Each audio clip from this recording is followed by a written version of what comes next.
మహాగణుడు మహోన్నతుడైన సర్వశక్తుడైన యేసుక్రీస్తు శుభనామున ఈ యూట్యూబ్ ద్వారా దేవుని వాక్యాన్ని ఆలకిస్తున్న మీ అందరికీ వందనాలు, శుభములు తెలియజేస్తున్నాను. జీసస్ హోలీ మౌంట్ మినిస్ట్రీస్ ద్వారా ఈ ఆన్లైన్ పరిచర్యల ద్వారా దేవుని వాక్యాన్ని మీతో పంచడానికి ప్రభు ఇచ్చిన మహా అవకాశాన్ని బట్టి ఆయన నామానికి మహిమ చెల్లిస్తున్నాను.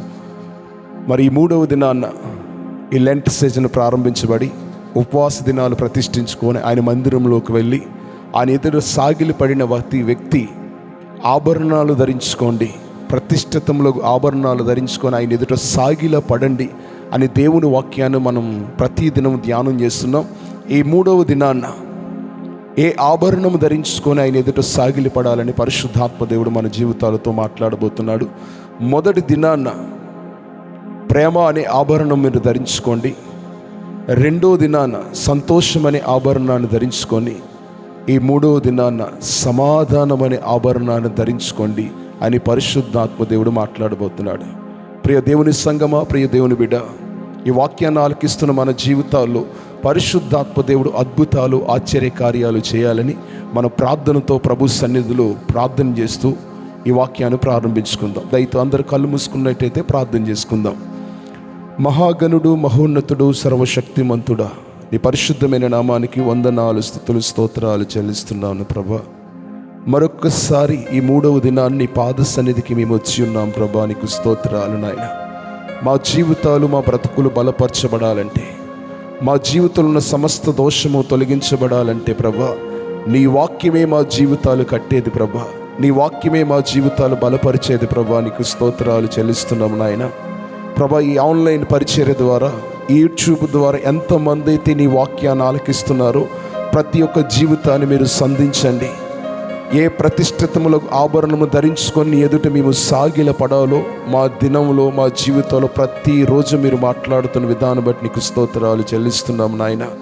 ఈ 3వ దినాన్న ఏ ఆభరణం ధరించుకొని మేము సాగిల పడాలో పరిశుద్ధాత్మ తండ్రి మీరు మా జీవితాలతో, మా బ్రతుకులతో సూటిగా తేటగా మాట్లాడి మీరే మహిమ, ఘనత, ప్రభావాలు పొందుకోమని యేసు క్రీస్తు నామం పేరిట ప్రార్థించి స్తుతించి అడిగి వేడుకుంటున్నాం పరమ తండ్రి, ఆమేన్. ఈ సమయంలో దేవుని ఒక వాక్యాన్ని ధ్యానం చేసుకుందాం. బైబిల్ గ్రంథాన్ని తెరిచి అదే దావీదు రాసిన కీర్తన 29వ సంకీర్తన, 29వ సంకీర్తన మరొకసారి మొదటి చరణం నుంచి ధ్యానం చేద్దాం. దైవపుత్రులారా యెహోవాకు ఆరోపించుడి, ప్రభావ మహత్యములను యెహోవాకు ఆరోపించుడి, యెహోవా నామమునకు చెందవలసిన ప్రభావమును ఆయనకు ఆరోపించుడి, ప్రతిష్ఠితములగు ఆభరణములను ధరించుకొని ఆయన ఎదుట సాగిలపడండి. దేవుడి పరిశుద్ధ వాక్యం మన వినికిల్లో మనతో మాట్లాడుగాక. దావీదు భక్తుడు దేవుని సన్నిధిలో విజ్ఞాపన చేస్తూ అంటాడు, ప్రతిష్ఠితములకు ఆభరణాలు ధరించుకొని ఆయన ఎదుట సాగిలపడండి. ఈ 40 దినాలు దేవుని మందిరానికి వెళ్ళడానికి తీర్మానం చేసుకున్న మన జీవితాలు, ప్రతిష్ఠించుకున్న మన బ్రతుకులు. మొదటి దినాన్ని చెప్పాను, మనమేదో దిగంబరముగా ఏ ఆభరణము లేకుండా, ఏ ప్రతిష్ఠిత ఆభరణము లేకుండా మనం దేవుని మందిరానికి వెళ్ళి వచ్చేస్తే మన జీవితాల ద్వారా, మన బ్రతుకుల ద్వారా ప్రభు నామానికి మహిమ కలగలేదు. కానీ దేవుని వాక్యం సెలవిస్తుంది, మీరు వచ్చిన వారు ప్రతిష్ఠితములకు ఆభరణాలు ధరించుకొని మీరు రండి అని దేవుని వాక్యం సెలవిస్తుంటే పరిశుద్ధాత్ముడు మన జీవితాలు సంధించడానికి మన బ్రతుకులతో సూటిగా తేటగా మాట్లాడబోతున్నాడు. మొదటి దినాన ప్రేమ అనే ఆభరణాన్ని ధరించుకోండి, 2వ దినాన సంతోషమైన ఆభరణాన్ని ధరించుకోండి, కానీ 3వ దినాన సమాధానం అనే ఆభరణాన్ని మీరు ధరించుకొని దేవుని మందిరానికి వెళ్ళాలి. ప్రియ దేవుని సంగమా, ప్రియ దేవుని బిడ్డ, మన జీవితాల్లో ఆత్మ ఫలములు లేకుండా లేదా ప్రతిష్ఠించుకునే ఆభరణాలు లేకుండా మనము దేవుని మందిరానికి వెళితే ఒక నామకార్థ జీవితంలాగా వెళ్ళి రావలసిన వారమై ఉంటాము. కానీ మన జీవితాలు ఎప్పుడైతే డెడికేషన్ చేసుకుంటామో, ఎప్పుడైతే ప్రభువును పోలి నడిచిన వారుగా మనం ఉండాలని ఆశపడతామో, మన జీవితాలు ఎప్పుడైతే డెడికేషన్ చేసుకుని ఆభరణాలు ధరించుకుంటామో దేవుని ఎదుట వెళ్ళినప్పుడు, దేవుని సన్నిధిలో మోకరించినప్పుడు, దేవుని సన్నిధిలో ప్రార్థన చేసినప్పుడు మన ప్రార్థన దేవుని సన్నిధికి ధూపం వలె చేరుతుంది. ఇది నాన్న పరిశుద్ధాత్మ దేవుడు మన జీవితాలు ఎందుకు రేపుతున్నాడంటే, ప్రతిరోజు నామకార్థంగా వెళ్ళే జీవితాలు, ప్రతి సంవత్సరం ఈ 40 దినాలు నామకార్థంగా చేసే జీవితాలు కాదు, కానీ మనం ప్రతిష్ఠించుకొని ఆయన ఎదుట ఆభరణాలు ధరించుకొని సాగిలపడదాం. సాగిలపడేవాడు నామమాత్రంగా సాగిలపడకుండా, సాగిలపడేవాడు ఏదో మామూలుగా నామకార్థంగా వెళ్ళి రోజు వచ్చేసేవారుగా కాకుండా ప్రతిష్ఠితంలో ఆభరణాలు ధరించుకోవాలి. ఈ 3వ దినాన దేవుని వాక్యం మనతో సెలవిస్తుంది, మీరు సమాధానం అనే ఆభరణాలు మీరు ధరించుకోనండి. ఈ దినాన్ని మన జీవితాల్లో, మన బ్రతుకుల్లో దేవుడిచ్చిన సమాధానం. ఒకప్పుడు దేవుడికి మనము దూరస్తులమై ఉన్నాం, విరోధ స్వభావం గలవారే ఉన్నాం. అలాంటి విధిరోకమైన ఆజ్ఞలు మన జీవితాల్లో వెంటాడుతున్నప్పుడు, పాపం అనే డాగులు మన జీవితాలు ఉన్నప్పుడు, మరణం అనే వేదన మన జీవితాల్లో వెంటాడుతున్నప్పుడు, దేవునికి మనం విరోధమైన స్వభావం గలవారు ఉన్నప్పుడు, క్రీస్తు యేసే మన జీవితాలకి సమాధానం ఇచ్చాడు. ఆయన మన జీవితాల్లో శాంతినిచ్చాడు. ఆయన మన జీవితాల్లో నెమ్మదినిచ్చాడు. ఆయన ఒకప్పుడు దేవుని దగ్గరికి వెళ్ళడానికి మన జీవితాల్లో విరోధ భావం ఉండేది, మన బ్రతుకుల్లో చీకటి ఉండేది, అంధకారం ఉండేది. దేవునికి మనకి మధ్యవర్తిగా క్రీస్తు యేసు నరుడు భూమి మీదకి వచ్చి మన జీవితాలకు సమాధానం ఇచ్చాడు. ఈ రాత్రి కాలంలో ప్రియ దేవుని సంగమా, మన జీవితాల్లో క్రీస్తు అనుగ్రహించిన సమాధానం ఉన్నదా? ఎలాంటి ఆభరణాలు ధరించుకొని దేవుని మందిరానికి వెళ్ళాలని దేవుని వాక్యం చెప్తుంది. 2 దినాలు మనం దేవుని వాక్యాన్ని ధ్యానం చేస్తే ప్రేమ, సంతోషమైన ఆభరణాలు ధరించుకోవాలి. 3వ దినాన్న సమాధానమైన ఆభరణాలు ధరించుకోండి. ఈ సమాధానమైన ఆభరణం ఎలాగ మనం ధరించుకోవాలి? ఒకప్పుడు దేవుడిచ్చిన సమాధానం మన జీవితాల్లోంచి వెడలిపోయింది. అందుకనే దేవుని వాక్యం సెలవిస్తుంది. కొలస్సీలు రాసిన పత్రిక 3:15 ఒకసారి చదువుదాం. కొలస్సీలకు రాసిన పత్రిక 3:15. కొలస్సీలు రాసిన పత్రిక. క్రీస్తు అనుగ్రహించు సమాధానము మీ హృదయములలో ఏలుచుండనీయుడి. దేవుని నామానికి మహిమ కలుగునుగా. యేసు క్రీస్తు ప్రభువారు మన జీవితాల్లో సమాధానం అనుగ్రహించాడు. ఆ సమాధానం మన హృదయంలో ఏలనివ్వండి అని కొలస్సీ రాసిన సంఘానికి అపోస్తులైన పౌలు తెలియజేస్తున్నాడు. ప్రియ దేవుని బిడ్డ, ప్రియ దేవుని సంగమా, మన జీవితాల్లో, మన బ్రతుకుల్లో క్రీస్తు అనుగ్రహించే సమాధానం మన జీవితాలు ఏలుబడి చేయాలి. ఈ దినాన దేవుని మందిరానికి వెళ్తున్న మనం, దేవుని సన్నిధిలో ఆరాధిస్తున్న మనం, మన గుండెల్లో ఇంకా అల్లరితో కూడిన ఆటపాట్లు, ఇంకా అల్లరితో కూడిన స్వార్థపరమైన జీవితాలు, ఇంకా మత్సరము, డాగు, కలంకం ఇవన్నీ ఏలుబడి చేస్తుంటే పరిశుద్ధాత్మ దేవుడు మన జీవితాల్లో నూతన కార్యాలు చేయలేడు. మన జీవితంలో, మన బ్రతుకులో క్రీస్తు అనుగ్రహించు సమాధానము మీ హృదయాల్లో ఏలాలి. మీ హృదయంలో ఎప్పుడైతే సమాధానం వెళ్తుందో ఆ కుటుంబంలో సమాధానం ఉంటుంది.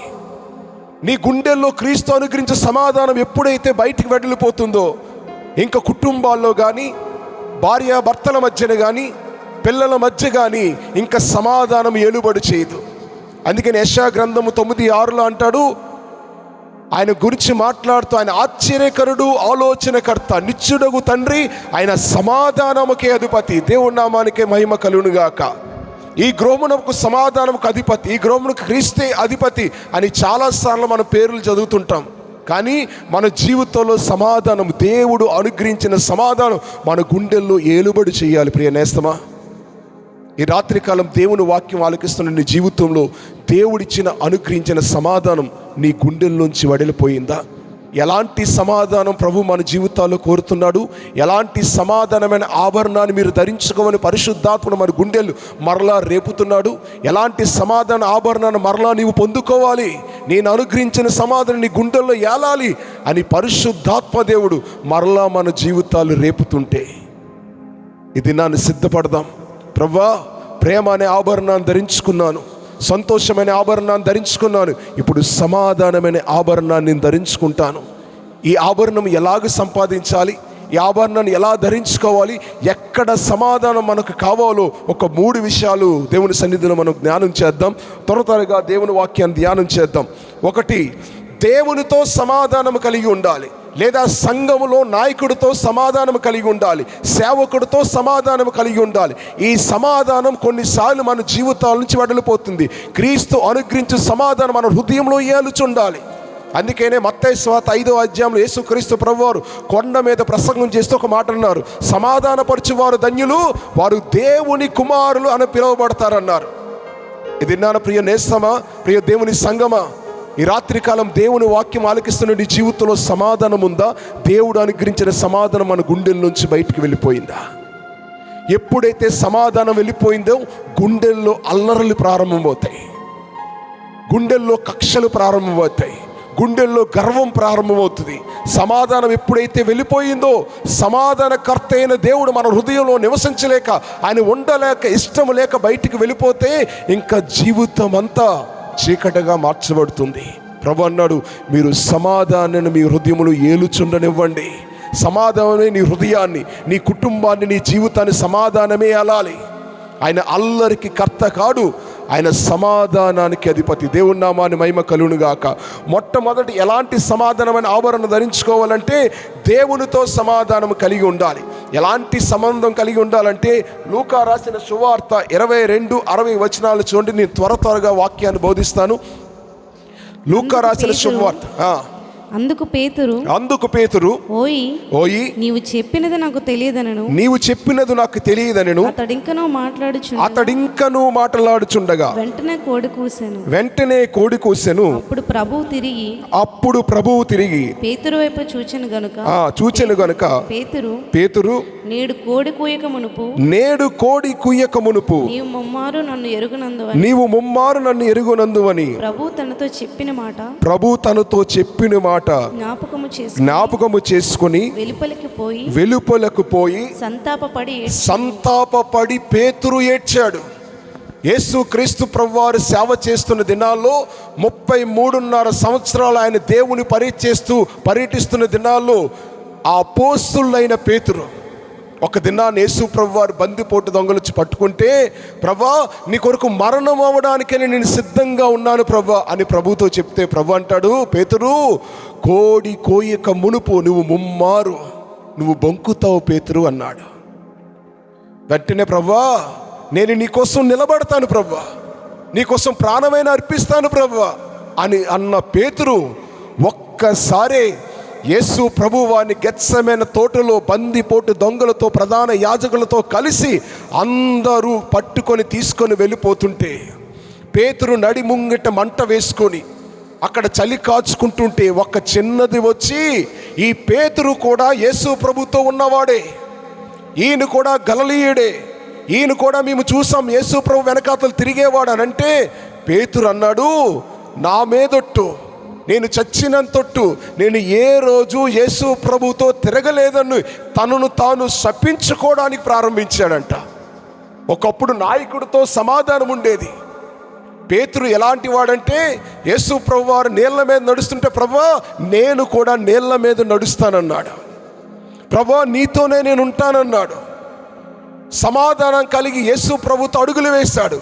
ఎప్పుడైతే శ్రమ రాగానే, ఎప్పుడైతే మరణం రాగానే, ఎప్పుడైతే బంధించబడగానే, నాయకుడు శ్రమంలోకి వెళ్ళగానే వెంటనే పేతురు తన గుండెల్లో ఉన్న సమాధానాన్ని కోల్పోగానే ఎప్పుడైతే యేసు ప్రభువారు పేతురుతో చెప్పిన మాట జ్ఞాపకం వచ్చిందో వెంటనే పేతురు పశ్చాత్తాపపడి, ఆ దినాన్ని నన్ను నడిపించిన నాయకుడు నాతో మాట్లాడాడు కదా, నన్ను పోషించిన నాయకుడు నాతో మాట్లాడాడు కదా, అయ్యో రొట్టెలు పంచినప్పుడు, చేపలు పంచినప్పుడు, నీళ్ళ మీద నడిచినప్పుడు నా గుండెల్లో పరిపూర్ణమైన సమాధానం ఉండేది. కానీ ఈరోజు నడిపించిన నాయకుడు శ్రమంలోకి వెళ్ళిపోతుంటే, వేదంలోకి వెళ్ళిపోతుంటే, మరణాంధకార పరిస్థితులకు వెళ్ళిపోతుంటే నిలబడవలసిన నేను, నా గుండెల్లో సమాధానం పోయింది. వెంటనే కోడి కూసిందంట. కోడి కూయగానే యేసు ప్రభువారు పేతురు చెప్పిన మాట గుర్తుకొచ్చింది. ప్రియ దేవుని సంగమా, నీ సేవకుడు, నీ నాయకుడు, నీ కాపరి శ్రమంలో ఉంటే నువ్వు చాలాసార్లు వెనదిరికి వెళ్ళిపోయావు. సంఘం మీదకి శ్రమలు వస్తున్నప్పుడు, సంఘం మీదకి హింసలు వస్తున్నప్పుడు, సేవకుడి మీద నిందలు వస్తున్నప్పుడు, అపవాదం వస్తున్నప్పుడు నువ్వు పక్కన నిలబడితే నీ గుండెల్లో సమాధానం ఉండేది కదా. కానీ ఎలాగైతే నాయకుడు బంధించబడ్డాడో నాయకుడిని ఒంటరిగా వదిలేశావు, నీ సేవకుని ఒంటరిగా వదిలేసావు.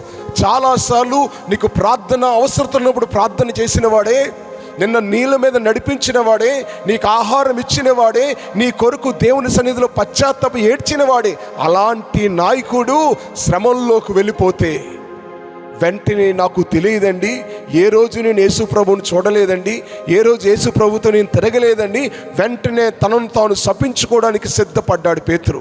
ఇది నేను వాక్యం ఆలకిస్తున్న నీ జీవితంలో దేవుడు అనుగ్రహించిన సమాధానం, క్రీస్తు అనుగ్రహించిన సమాధానం నీలో నుండి పోవడానికి కారణం ఏంటో తెలుసా? శ్రమంలో ఉన్నప్పుడు నువ్వు దేవుడికి దూరమయ్యా. రొట్టెలు పంచినప్పుడు తిరిగావు, అద్భుతాలు చేసినప్పుడు తిరిగావు, నేల మీద నడిచినప్పుడు తిరిగావు, తుఫానులు రేగినప్పుడు నువ్వు ఆయనతో ఉన్నావు. కానీ అన్నిటిలో ఉన్నావు. కానీ నీ నాయకుడికి మీద శ్రమ వచ్చినప్పుడు, నీ నాయకుడి మీద అపనిందలు వచ్చినప్పుడు, నీ నాయకుడు బంధించబడినప్పుడు నువ్వు కూడా ఆయనతో ఉంటే ఆయన అనుగ్రహించిన సమాధానం నీలో ఉండేది. వెంటనే పేతురు ఏం చేశాడంటే మరలా ఆ సమాధానాన్ని తిరిగి పొందుకోవడానికి వెంటనే పేతురు పశ్చాత్తాప్తుడై, అక్కడ రాయబడి ఉంది, చెప్పిన మాట జ్ఞాపకము చేసుకొని వెలుపులకు పోయి సంతాపపడి ఏడ్చాడంట పేతురు. కన్నీరు కార్చాడు, రిపెంటెన్స్లోకి వచ్చాడు. ఇది నాన్న మన జీవితంలో మన బ్రతుకులతో దేవునితో సమాధానం ఉండాలి, నాయకుడితో సమాధానం ఉండాలి, కాపరితో సమాధానం ఉండాలి, యజమానుడితో సమాధానం ఉండాలి. సమాధానం లేకుండా నువ్వు అద్భుత రీతిగా నీ దేవుని సేవలను నువ్వు వాడబడలేవు. దేవుని బిడ్డ, ఇది నాన్న సమాధానం ఉందా? శ్రమంలో వెళ్ళిపోయేవారు కాదండి దేవునికి కావలసింది. అగ్నిగుండమైనా, చెరసాలైనా, సింహము బోనైనా దేవుని కొరకు నిలబడే సైన్యము దేవుని కొరకు కావాలి. ఈ అంచె దినాల్లో మన గుండెల్లో క్రీస్తు అనుగ్రహించే సమాధానం మన గుండెల్లో ఎలాలంటే మనము తిరిగి పశ్చాత్తాప్తులై ఏ తీర్మానం అయితే తీసుకొని దేవుని సన్నిధిలో అడుగు పెట్టావో, ఏ తీర్మానంతో అడుగులు ముందుకు వేస్తాననుకున్నావో ఆ తీర్మానాన్ని మర్చిపోయావు కదా దేవుని బిడ్డ. ఆ తీర్మానాన్ని వదిలేసావు కదా. దేవుని మందిరానికి వచ్చినప్పుడు శ్రమ అయినా, దుఃఖమైనా, బాధ అయినా నేను నాయకుడితో ఉంటాను, సేవకుడితో ఉంటాను, సంఘంతో ఉంటాను అన్న నీవు ఈ దినాన్ని మన జీవితాల్లో మన బ్రతుకుల్లో సమాధానం పోయింది. శ్రమ రాగానే, నాయకుడు విడిచిపెట్టగానే పేతురు గుండెల్లో ఉన్న సమాధానం పోయి వెంటనే పశ్చాత్తాపం వచ్చింది. అయ్యో, ఆయనతో కలిసి తిరిగాను కదా, ఆయనతో ఉన్నాను కదా, కానీ శ్రమ వచ్చినప్పుడు నేను నిలబడలేకపోయాను. ఈ అంచె దినాల్లో ఎవరు కావాలి దేవుడి కంటే? ఈరోజు సువార్త చేస్తుంటే దాడులు జరుగుతున్నాయి, చర్చిల మీద దాడులు జరుగుతున్నాయి, నాయకుడి మీద దాడులు జరుగుతున్నాయి. ఇప్పుడు ఎవరు కావాలి? ఆయన కొరకు నిలబడేవారు కావాలి. ఆయన గుండెల్లో సమాధానం కలిగి, ప్రభా నీకోసం మేము ఉంటాం ప్రభా అని నిలబడేవారు దేవునికి కావాలి. మొట్టమొదటిగా దేవునితో లేదా నాయకుడితో మనం సమాధానం కలిగి ఉండాలి. రెండోది చూడండి ఒకసారి, ఏం సమాధానం కలిగి ఉండాలంటే అపోస్తుల కార్యముల గ్రంథం 1వ అధ్యాయం 13-14 వచనాలు చదువుదాం. వారు పట్టణంలో ప్రవేశించి తాము బస చేయుచుండిన మేడగదిలోనికి ఎక్కిపోయి వారెవరనగా అక్కడ శిష్యులు పేర్లు రాస్తూ ఇంచుమించు 120 మంది కలిసి మేడగదిలో ఏక మనసుతో ప్రార్థన చేశారు. ఎందుకు ఈ మాట జ్ఞాపకం చేస్తున్నానంటే, యేసు ప్రభు వారు తన సేవ చేస్తున్న దినాల్లో 12 మంది శిష్యులు యేసు ప్రభువును వెంబడించారు. ఆ 12 మంది గుండెలు ఏముండేదంటే, చాలాసార్లు యేసు ప్రభు ఏకాంతంగా ఉన్నప్పుడు, ప్రభా పరలోకంలో నేను గొప్పోడా, పేతురు గొప్పోడా, ఆంద్రే గొప్పోడా, ఫిలిప్పు గొప్పోడా, బర్తలేమియో గొప్పోడా, ఎవరు గొప్పోడో నాకు చెప్పు ప్రభా అని తనలో తాను చాలామంది గర్వంతో నేనే గొప్పగా ఉండాలి, నేనే అత్యున్నత స్థానంలో ఉండాలి అని చాలాసార్లు తమ నాయకుడి దగ్గర చాలాసార్లు మనవి చేశారు. అందుకని యేసు ప్రభు వారు అన్నారు, తనను తాను తగ్గించుకున్న వాడే హెచ్చింపబడతాడు. ఎవడు యజమానుడిగా ఉండగోరుతున్నాడో వాడు దాసుడుగా ఉండాలని చెప్పాడు. ఎవడైనా నన్ను వెంబడిస్తే తన సిలువనెత్తుకుని ప్రతిదినం నన్ను వెంబడించాలని చెప్పాడు. కానీ అలాంటి వైమస్యాలున్నా, అలాంటి అపోహలున్నా, అలాంటి విభేదాలున్నా ఆ శిష్యులందరూ కలిసి 120 మంది కలిసి మేడ గదిలోకి సమాధానంగా వెళ్ళారు. దేవుని నామానికి మహిమ కలుగును గాక. ఒకటి, దేవునితో సమాధానం లేదా నాయకుడితో సమాధానం ఉండాలి. 2, సంఘములో సమాధానం ఉండాలి. వారు సంఘముగా కూడుకున్నారు. వారు ఏక మనస్సు కలిగి ఎడతెగక 120 మంది కలిసి, అప్పుడు ఎవరి నోటంట, నువ్వు గొప్పోడవా, నువ్వు చిన్నోడవా, నువ్వు పనికిమాలోడా, నీకన్నా విద్యావంతుడు నేను, నీకన్నా గొప్పవాడు నేను, ఏ తారతమ్యము లేకుండా అందరూ కలిసి ఆ మేడగదిలోకి వెళ్ళారు. ఆ మేడగదిలోకి వెళ్ళినప్పుడు ఎవరి జీవితాలు వైమర్శాలు లేవు. ప్రభువా, తండ్రి వల్ల విన్న వాగ్దానం కొరకు మేము కనిపెడతాము అని వారందరూ కలిసి ఉపవాసం చేయడానికి ఏక మనస్సు కలిగి ఆ మేడగదిలోకి వెళ్ళారు. దేవుని నామాన్ని మహిమ కలుగును గాక. ఈ దినాన్ని మన జీవితాలు, మన బ్రతుకుల్లో సంఘము మధ్యన సమాధానం కలిగి ఉండాలి. ఇంకా సంఘానికి వెళ్తున్న నీ జీవితంలో, ఇంకా చర్చిలో ఆరాధిస్తున్న నీ జీవితంలో, ఈ పక్కనున్నవాడంటే నాకు పడదండి, ఎదురుగున్నవాడంటే నాకు పడదండి, నా వెనకాల ఉన్నాడు నాకన్నా చదువు తక్కువగా ఉన్నాడండి, నాకన్నా డబ్బు తక్కువగా ఉన్నాడండి, వాడిది ఈ కులం అండి ఆ కులం అని అంటే నీ గుండెల్లో ఇంకా క్రీస్తు అనుగ్రహించిన సమాధానము లేదే అని పరిశుద్ధాత్మ దేవుడు తేటగా తెలియజేస్తున్నాడు. దేవుని బిడ్డ, ఈ రాత్రికాలం మన జీవితాలు, మన బ్రతుకుల్లో ఒకటే, దేవునితో సమాధానం, నాయకుడితో సమాధానం, మూడవదిగా ఆయన సన్నిధిలో, ఆయన సంఘములో సమాధానం కలిగి ఉండాలి. ఎప్పుడైతే సమాధానం కలిగి 120 మంది కలిసి మేడ మీదకి వెళ్ళారో, అకస్మాత్తుగా బలమైన గాలి వీచింది. అకస్మాత్తుగా బలమైన గాలి వీచి ఒక్కొక్కరి మీద వాలినప్పుడు వారి అన్య భాషలతో దేవుని నామాన్ని స్తుతించారు. వారి కూడి ఉన్న ఇల్లంతయు పరిశుద్ధాత్మ అగ్నితో నిండుకొనుంది. పరిశుద్ధాత్ముడు ఎక్కడ పని చేస్తాడో తెలుసా? పరిశుద్ధాత్మ దేవుడు ఎక్కడ సమాధానం ఉందో అక్కడే బలముగా పనిచేస్తాడు. ఎక్కడ వైమర్శాలున్నా, ఎక్కడ హెచ్చు తగ్గులున్నా, ఎక్కడ గర్వం ఉన్నా, ఎక్కడ తను తాను హెచ్చించుకున్నా పరిశుద్ధాత్మ దేవుడు పని చేయలేడు. ఎవడు దేన మనస్సు గలవాడై నరిగిన హృదయంతో ఆయన సన్నిధిలో ప్రార్థించగలుగుతాడో వారి జీవితాల్లో దేవుడు అద్భుత రీతిగా వాడుకుంటాడు. అప్పుడు ప్రారంభమైంది వినూత్న రీతిగా విప్లవాత్మకమైన మార్పుతో 12 మంది అపోస్తులు బలమైన సాధనంగా వారు వాడబడ్డారు. అంతకుముందు ఒక మోగదయ్యం పడితే శిష్యుల దగ్గర తీసుకొస్తే వారు ప్రార్థన చేసినా మోగదయ్యం వెళ్ళలేదు. కానీ వీరందరూ ఏక మనస్సు కలిగి అపోస్తుల కార్యంలో ప్రార్థన చేసి బయటికి వెళ్ళగానే ఇదే పేతురు మాట్లాడుతుంటే ఇంచుమించు 3000 మంది దేవుని వాక్యంతో పొడవబడ్డారు. పేతురు నడుస్తుంటే వస్త్రపు చెంగు తగిలితే అద్భుతాలు జరిగాయి. పేతురు నీడ పడితే అనేక మంది వ్యాధిగ్రస్తులు బాధపడ్డారు. ఇదంతా ఎలాగొచ్చింది? క్రీస్తు అనుగ్రహించిన సమాధానం మన గుండెల్లో ఏలాలి. ఆయన పేరే సమాధానముకు అధిపతి.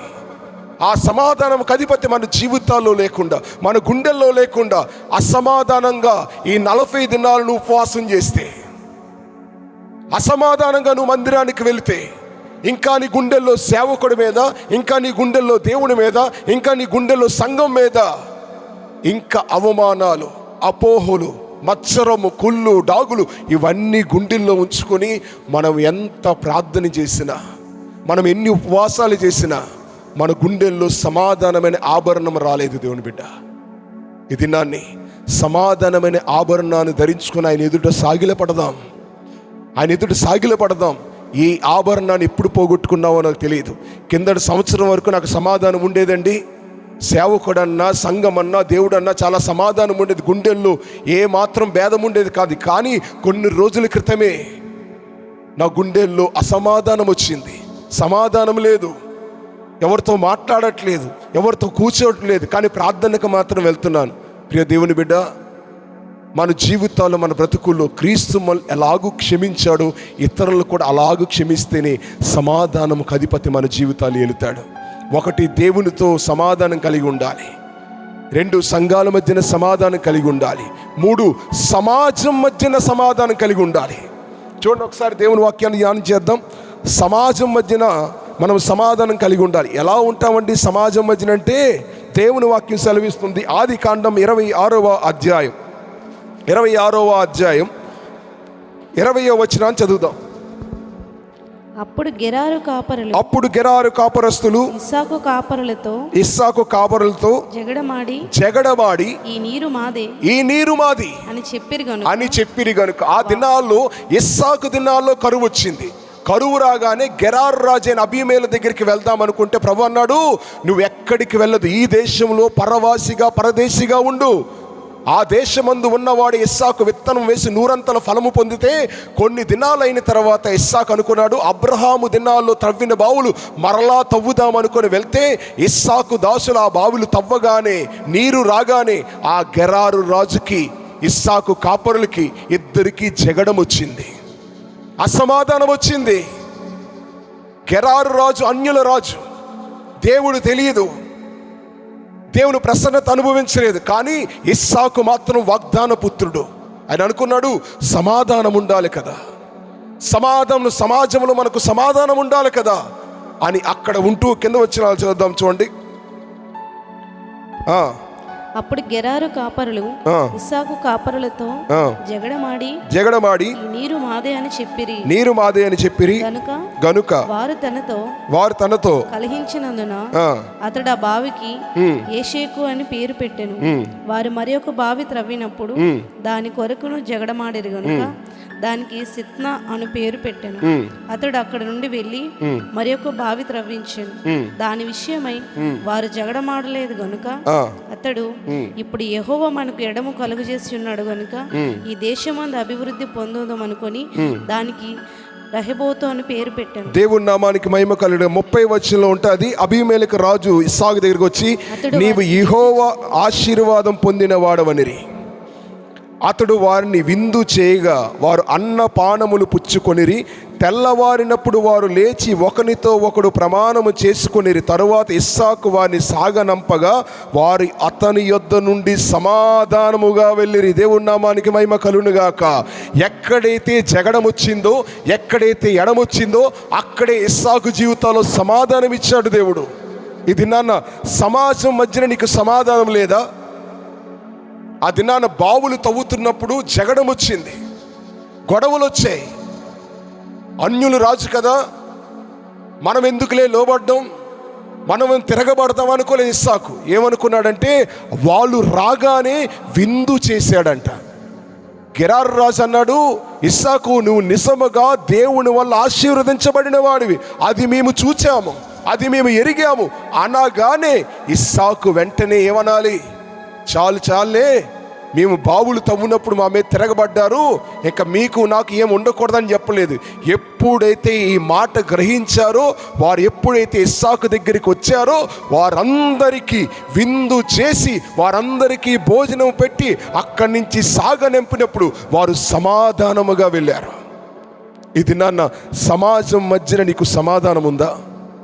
నీ వీధిలో, నీ వాడలో, నీ ఇంటిలో, నీ ఊరిలో నీకు సమాధానం ఉందా? ప్రియ దేవుని బిడ్డ, నీవు సమాధానము లేకుండా, నీకు ప్రేమ లేకుండా, సంతోషము లేకుండా సమాజం మధ్య నువ్వు క్రీస్తుని ఎలాగూ ప్రకటించగలవు?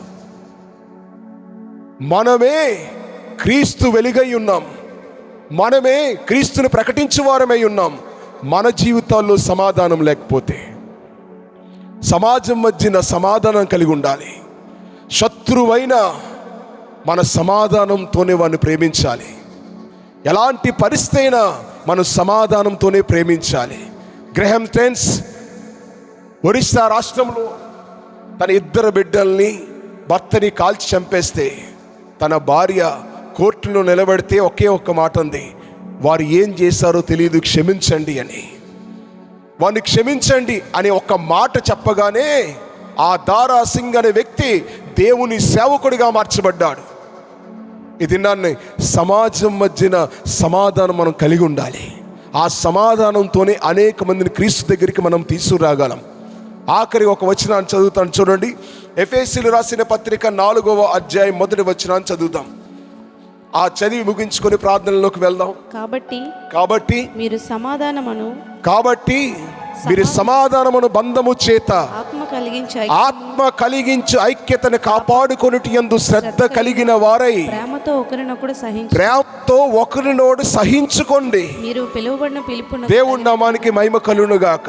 మనం సమాధానమైన బంధము చేత ఆత్మ కలిగించు ఐక్యత యందు కాపాడుకుంటే శ్రద్ధ కలిగి ఒకరినొకడు సహించుకోండి, ఒకరినొకడు భరించండి.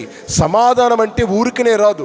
శత్రువు తరుగుతున్నప్పుడు కూడా మనం ఏం చేయాలంటే మనం సహిస్తేనే సమాధానకర్త మన మధ్యన పనిచేస్తాడు. ఈ రాత్రికాలం ప్రియ దేవుని సంగమా, ప్రియ దేవుని బిడ్డ, ఈ లైవ్ ద్వారా దేవుని వాక్యం ఆలకిస్తున్న ప్రభు మన జీవితాలతోనే మాట్లాడుతున్నాడు. ఇంకా నీ జీవితంలో సమాధానం కొదువైందా? నాయకుడి దగ్గర సమాధానం లేదా? దేవుని దగ్గర సమాధానం లేదా? సంఘంలో సమాధానం లేదా? సమాజం మధ్యన సమాధానం లేదా? అయితే ప్రభు పాదాల దగ్గరికి వద్దాం. ప్రభువా, ఎవరైతే నాకు మీద విరోధంగా ఉన్నారో వారి దగ్గరికి వెళ్ళి నేను క్షమాపణ అడుగుతాను ప్రభా. ఎవరైతే సమాధాన పరుస్తారో వారు ధన్యులు అని దేవుని వాక్యం సెలవిస్తుంది కదా. దేవుని బిడ్డ, చిన్నవారా పెద్దవారా గొప్పవారా తక్కువవారని కాదు, కానీ ప్రభు సమాధాన పడబడినప్పుడు మనం వెళ్ళి సమాధాన పడదాం. అది ఎవరైతే కానీ మనం సమాధానం పడితే ప్రభు గెలుస్తాడు.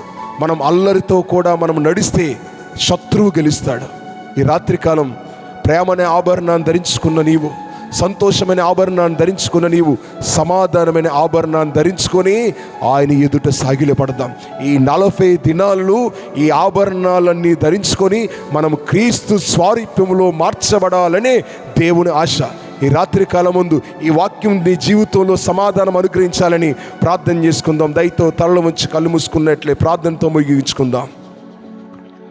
మహాగణుడు, మహోన్నతుడు, సర్వశక్తిమంతుడా, నీ పరిశుద్ధమైన నామానికి వందనాలు, స్తుతులు, స్తోత్రాలు చెల్లిస్తున్నాను ప్రభా. ఈ రాత్రికాలం ముందు మా జీవితాలతో మా బ్రతుకులతో మీరు సూటిగా తేటగా మాట్లాడారు. సయానికి స్తోత్రాలు చెల్లిస్తున్నాం. ఈ దినాన సమాధానమైన ఆభరణాన్ని మేము ధరించుకోవాలి ప్రభా. మేము సంఘము మధ్యన సమాధానం కలిగి ఉండాలి, సేవకులతో సమాధానం కలిగి ఉండాలి, దేవునితో సమాధానం కలిగి ఉండాలి, సమాజం మధ్యన సమాధానం కలిగి ఉండాలి ప్రభా. ఈ దినాల్లో నీవు అనుగ్రహించిన సమాధానం మా హృదయంలో ఏలాలి ప్రభా. నీ సమాధానం ఏలుబడి చేస్తేనే మా జీవితంలో మా కుటుంబంలో ఆశీర్వాదం. సహాయం చేయండి. ఈ రాత్రి కాలం మంది ఎంతమంది అయితే వాక్యంతో తాకబడ్డారో వారి జీవితాల్లో సమాధానాన్ని అనుగ్రహించండి. మీరే సహాయం చేసి మహిమ ఘనత ప్రభావాలు మీరు మాత్రమే పొందుకోమని యేసు క్రీస్తు నామం పేరిట ప్రార్థించి స్తుతించి అడిగి వేడుకుంటున్నాం పరమ తండ్రి. ఆమేన్.